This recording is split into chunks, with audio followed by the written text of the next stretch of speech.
So now that you've been writing for a week, for let's say 5 days or more so, you need to know how to edit the stuff that you've written so far. There's not a lot to it, but you do need to dedicate one of your writing days to it.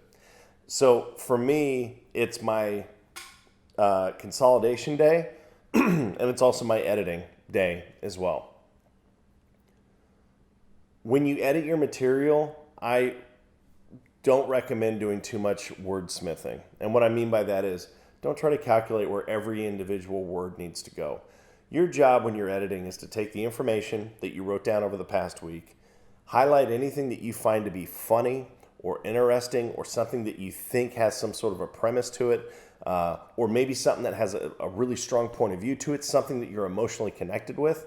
Highlight it and move it over to another document. Or if you're organizing in a technical standpoint, copy and paste. So copy and paste these ideas to this working document and then just take some time to edit it. What you may find as you're editing is you'll be inspired to write more, and that's okay. Don't stop yourself from writing more information. However, when you're done writing, I do recommend that you edit that as well. If you've done a proper amount of writing that week, you probably have maybe 2 or 3 minutes that you would like to put up on stage that week. And I can't stress this enough. Let your audience be your editor. Don't kill a joke at home. Put it on stage.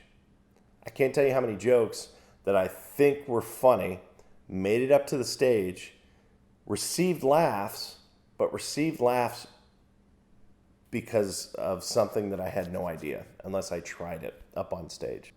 You may have a very good idea as to why you think something is funny, and it may be funny. The joke may be funny, but they might laugh at different parts with different timing, and you may realize that you never saw that point of view until your audience told you to take a look at it.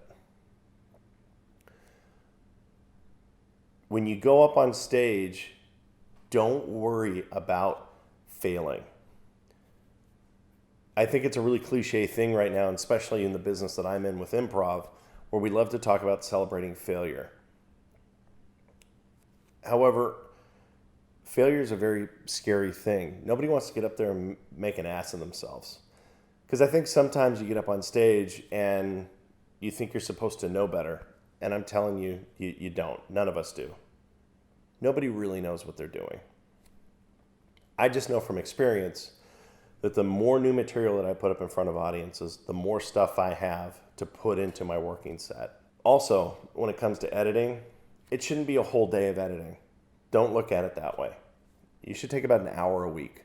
So for as much time as you take to write, which hopefully is just somewhere between 30 and 45 minutes a day, you take an hour a week and you just edit all your material and you find your way up onto a stage. Let your audience be your editor and make sure that you're videotaping every single set that you do. Because a lot of times when you're up there and you're live, you're missing the reaction that the audience is providing to you. And you're also missing a lot of the things that you are doing or things that you are not doing. So what I like to tell my in-person students is if you didn't tape it, it didn't happen. And by the way, if you're at this point in the series and you haven't done an open mic night or you haven't written enough, you need a coach. And we do that. So if you'd like to contact us for us to do some one-on-one coaching with you, you can contact us at woof@sickpuppiescomedy.com, or you can call 954-667-7735.